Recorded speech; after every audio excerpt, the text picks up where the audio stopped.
We can also preview multiple models. So not only can I preview one model with model port, I can have as many models as I want open. So as this example shows, we brought in a bunch of, or I should say downloaded a bunch of models from Lightolayer, the manufacturer.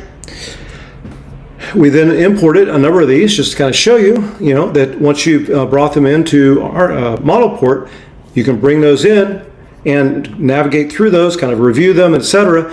None of these models I have imported in have yet to be imported into Archicad.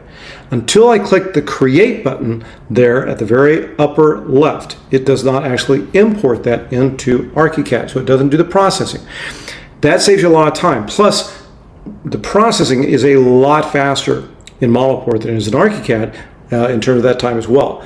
But that's the important thing, is that you can go through and you can preview all this. And if you've ever had the case where you've downloaded a bunch of objects, you've merged them into Archicad in order to review them, and then you don't pay attention to it, and all of a sudden your library has bloated, become huge, because you have all these library parts you've brought in from various sources, but you just haven't gone through the process in time to delete them. Now you've got a bigger file. People come to us and say, why is my file so large? We look at it and there's like a lot of library parts there.